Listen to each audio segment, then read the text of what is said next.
بسم اللہ الرحمن الرحیم صلی اللہ علی النبی الامی وآلہ وبارک وسلم۔ دیکھتی آنکھوں اور سنتے کانوں کو روحانی سکون 786 میں میری طرف سے السلام علیکم ورحمۃ اللہ وبرکاتہ۔ آج کی ہماری ویڈیو میں آپ دیکھیں گے اور سنیں گے اسلام کے دعوتی اسلوب، نظریاتی افکار، اخلاقی تعلیمات، انسانی حقوق اور معاشرتی نظام کا جامع دستور العمل یعنی حجۃ الوداع، جو پیارے آقا کریم علیہ السلام کا عظیم الشان معجزہ ہے۔ خاتم الانبیاء صلی اللہ علیہ وسلم کے اعلان نبوت کو 23 سال پورے ہونے کو تھے۔ حج کا مہینہ بالکل قریب آ پہنچا تھا۔ رسول اکرم صلی اللہ علیہ وسلم اپنے 23 سالہ دور رسالت کی ہمہ جہت تعلیمات کا خلاصہ پیش فرمانا چاہ رہے تھے، چنانچہ دین کی جامع ترین عبادت حج کا ارادہ کیا۔ اطراف مکہ میں آپ کی آمد کی اطلاع پہنچی۔ تمام قبیلوں کے سردار اور نمائندگان اپنے اپنے قبائل کے افراد کے ہمراہ اس عظیم اجتماع میں جمع ہونا شروع ہو گئے۔ مسلمانان عرب کے بڑے بڑے قافلے جوگ در جوگ مکہ مکرمہ میں جانے لگے۔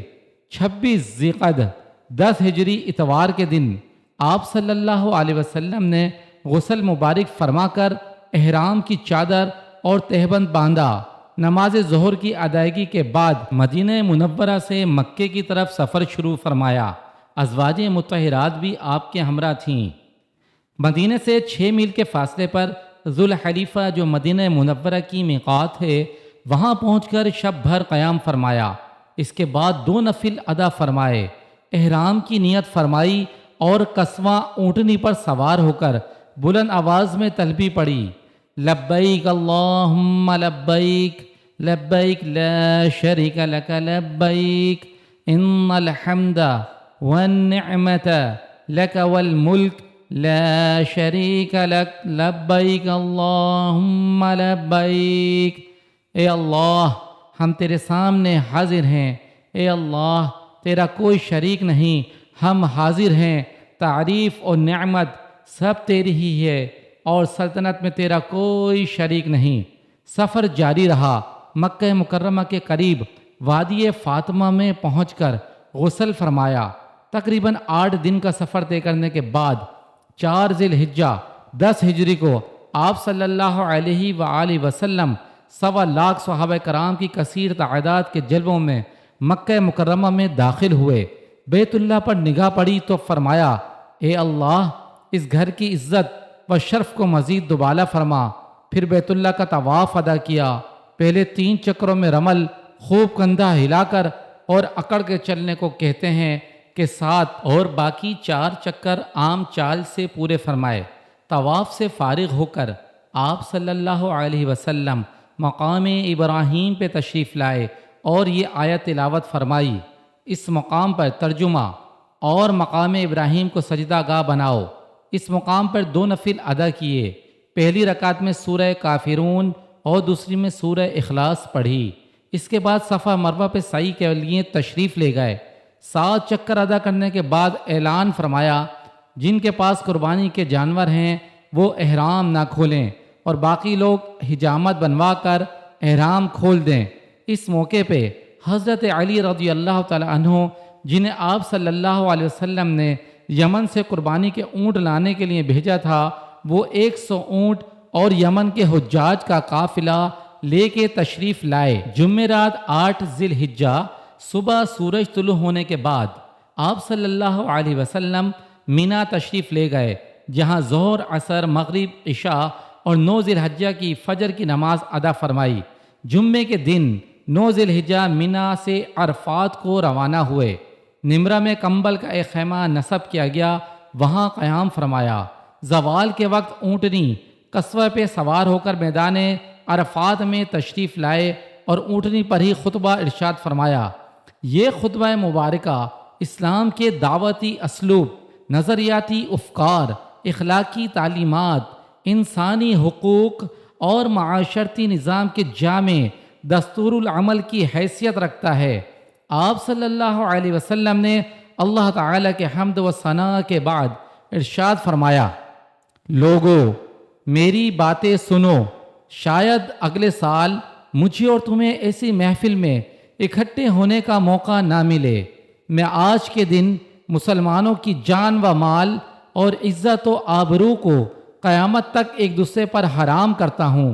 جس طرح تمہیں اس مہینے اور اس دن کا احترام ہے، اسی طرح تمہیں ایک دوسرے کی مال، آبرو اور خون کا احترام کرنا چاہیے۔ کوئی چیز جو ایک بھائی کی جائز ملکیت میں ہے دوسرے پر حلال نہیں جب تک کہ وہ خود اپنی خوشی سے اسے نہ دے دے۔ آپ صلی اللہ علیہ وآلہ وسلم نے قیامت کے دن احتساب کے بارے میں فرمایا، یاد رکھو ایک دن ہم سب کو مر کر خدا تعالیٰ کے حضور میں حاضر ہونا ہے، جہاں ہر ایک سے اس کے اعمال کے بارے میں پوچھا جائے گا۔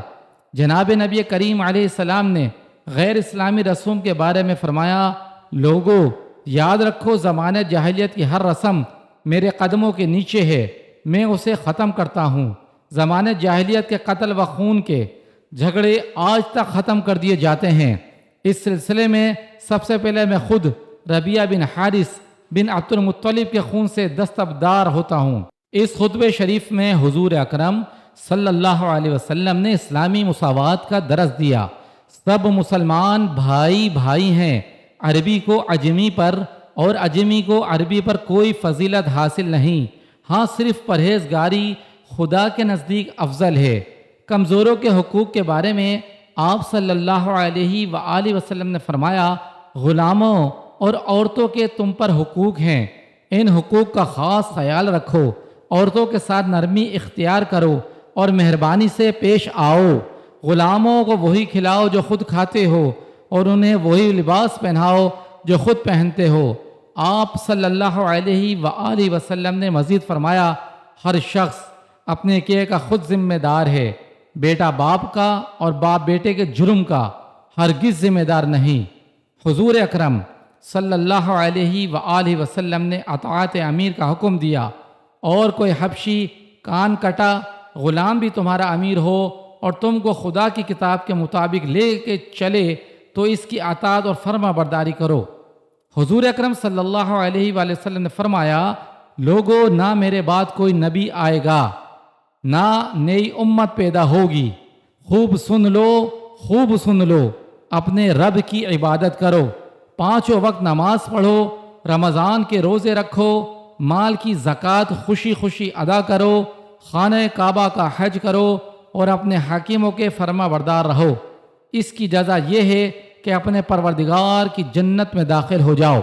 اور میں تم میں 2 چیزیں چھوڑے جا رہا ہوں، اگر تم انہیں مضبوطی سے پکڑ لوگے تو کبھی گمراہ نہ ہوگے، اور وہ ہیں ایک کتاب اللہ اور اس کے نبی علیہ السلام کی سنت مبارکہ۔ آپ صلی اللہ علیہ وآلہ وسلم نے ارشاد فرمایا، جو لوگ یہاں موجود ہیں وہ یہ باتیں غیر حاضر لوگوں تک پہنچا دیں۔ ممکن ہے بعض سامعین کے مقابلے میں بعض غیر حاضر لوگ ان باتوں کو زیادہ اچھی طرح یاد رکھیں اور ان کی حفاظت کریں۔ اے لوگو، اللہ تعالیٰ کا میراث میں سے ہر وارث کے لیے ثابت کردہ حصہ مقرر کیا ہے، اور 1/3 مال سے زیادہ وصیت کرنا جائز نہیں ہے۔ بچہ اس کا جس کے بستر پر نکاح میں تولد ہوا، اور بدکار کے لیے پتھر جس نے اپنے باپ کے بجائے کسی دوسرے کو باپ قرار دیا، تو ایسے شخص پر اللہ اور فرشتوں اور تمام انسانوں کی طرف سے لعنت ہے۔ اس کے لیے قیامت کے دن کوئی عوض یا بدلہ نہ رکھا جائے گا۔ اس خطبہ مبارکہ میں جناب نبی کریم صلی اللہ علیہ وآلہ وسلم نے 4 قابل احترام مہینوں کا بھی ذکر فرمایا، یعنی ذی قعدہ، ذوالحجہ، محرم اور رجب المرجب۔ آپ صلی اللہ علیہ وآلہ وسلم نے امانت کی ادائیگی کا حکم دیا۔ جس کے قبضے میں کوئی امانت ہے تو اسے اس کے مالک کو ادا کر دے۔ آپ علیہ السلام نے سود کو حرام قرار دیا۔ دور جاہلیت کا سود کل عدم کر دیا گیا۔ البتہ تمہارے لیے اصل پر حق ہوگا، نہ تم کسی پر ظلم کرو، نہ تم پر کوئی ظلم کیا جائے گا۔ سب سے پہلے میں اپنے چچا حضرت عباس بن عبد المطلب کے سودی مطالبات کو کل عدم کرتا ہوں۔ خطبے کے آخر میں آپ صلی اللہ علیہ وسلم نے لوگوں سے پوچھا، کیا میں نے تمہیں اللہ تعالیٰ کا پیغام پہنچا دیا؟ سب نے بیک آواز جواب دیا، آپ صلی اللہ علیہ وسلم نے اپنا حق ادا کر دیا۔ اس پر آپ صلی اللہ علیہ وآلہ وسلم نے اپنی انگلی مبارک آسمان کی طرف اٹھائی اور 3 بار کہا، اے خدا تو گواہ رہنا، اے خدا تو گواہ رہنا، اے خدا تو گواہ رہنا۔ آپ صلی اللہ علیہ وسلم کے پیغام کو ربیعہ رضی اللہ تعالی عنہ اپنی بلند آواز سے لوگوں تک پہنچا رہے تھے۔ آپ صلی اللہ علیہ وسلم خطبے سے فارغ ہو چکے تو سیدنا جبرائیل امین علیہ السلام کی طرف سے یہ وحی لے کر نازل ہوئے، آج میں نے تمہارے لیے تمہارا دین مکمل کر دیا اور تم پر اپنی نعمت پوری کر دی اور تمہارے لیے اسلام کو بحیثیت دین پسند کر لیا۔ حضرت سیدنا عمر رضی اللہ تعالی عنہ نے یہ آیت مبارکہ سنی تو رونے لگے۔ اب حضرت عمر رضی اللہ تعالیٰ عنہ سمجھ گئے تھے کہ حضور پاک صلی اللہ علیہ وآلہ وسلم اس دنیا سے الوداع ہونے والے ہیں۔ مختصراً یہ کہ اس خطبے میں اصلاح عقائد و اعمال، اتفاق و اتحاد کا درس، جاہلانہ رسومات کی بیخ کنی، سود کا خاتمہ، مکمل اور متوازن معاشی نظام کا تصور، صالح حاکم وقت کی اطاعت، نسلی امتیاز، قومی علاقائی و لسانی عصبیت اور رنگ و نسل کی برتری و کمتری کا خاتمہ فرمایا۔ حضور صلی اللہ علیہ وآلہ وسلم کا یہ خطبہ امت کے لیے وصیت کی حیثیت رکھتا ہے، اس لیے ہمیں چاہیے کہ ہم نبی اکرم صلی اللہ علیہ وسلم کی تعلیمات پر عمل پیرا ہو کر دنیا و آخرت کی ساری کامیابیاں حاصل کرنے کی بھرپور کوشش کریں۔ خطبے سے فارغ ہو کر حضرت بلال رضی اللہ تعالیٰ عنہ کو اذان کا حکم دیا، پھر ظہر اور عصر کی نماز ایک ساتھ ادا فرمائی، پھر موقوف میں تشریف لائے اور دیر تک قبلہ رو کھڑے ہو کر دعا میں مصروف رہے۔ جب سورج ڈوبنے لگا تو چلنے کی تیاری فرمائی۔ اسامہ بن زید رضی اللہ تعالی عنہ کو اونٹ پر پیچھے بٹھا لیا۔ مزدلفہ پہنچ کے مغرب اور عشاء کی نماز ادا فرمائی۔ رات آرام فرمانے کے بعد صبح نماز پڑھ کر سورج طلوع ہونے سے پہلے منا واپس تشریف لائے۔ اس وقت فضل بن عباس رضی اللہ عنہ اونٹنی پر پیچھے بیٹھے تھے۔ وادی محشر میں ابن عباس رضی اللہ تعالی عنہما کو حکم دیا کہ مجھے کنکریاں چن دیں۔ جمرہ عقبہ کی رمی سے فارغ ہو کر میدان مینا تشریف لائے۔ سیدنا بلال رضی اللہ تعالیٰ عنہ آپ کی اونٹنی کی مہار پکڑے ہوئے تھے۔ آپ صلی اللہ علیہ وسلم نے 100 اونٹوں کی قربانی کی۔ 63 اونٹ آپ صلی اللہ علیہ وسلم نے اپنے دستے مبارک سے نحر اونٹ کے ذبح کرنے کا مخصوص طریقہ کیے، جبکہ 37 سیدنا حضرت علی رضی اللہ تعالی عنہ نے قربانی سے فارغ ہو کر معمر بن عبداللہ رضی اللہ تعالی عنہ سے سر مبارک منڈوایا۔ اسی موقع پر آپ صلی اللہ علیہ وسلم نے ابو طلحہ رضی اللہ تعالی عنہ اور ان کی بیوی ام سلیم کو اپنے دستے مبارک سے کچھ بال عنایت فرمائے اور باقی ماندہ بال ابو طلحہ رضی اللہ تعالی عنہ نے اپنے ہاتھ سے تمام مسلمانوں میں ایک ایک دو دو کر کے تقسیم کر دیے۔ اس کے بعد آپ صلی اللہ علیہ وسلم نے طواف زیارت کیا، چاہے زمزم پر تشریف لائے۔ حضرت سیدنا عباس رضی اللہ تعالی عنہ نے ڈول میں پانی نکال کر پیش کیا۔ آپ صلی اللہ علیہ وسلم نے قبلہ رو ہو کر نوش فرمایا اور مینا واپس تشریف لے جا کر نماز ظہر ادا فرمائی۔ 13 ذی الحجہ تک مینا میں قیام فرمایا۔ زوال کے بعد مینا سے چل کر وادی محصب معابدہ میں قیام فرمایا، رات وہاں بسر فرمائی اور سحری کے وقت مکہ تشریف لائے۔ بیت اللہ شریف کا الوداعی طواف کیا اور نماز فجر کی ادائیگی کے بعد واپس مدینہ طیبہ کی طرف سفر شروع فرمایا۔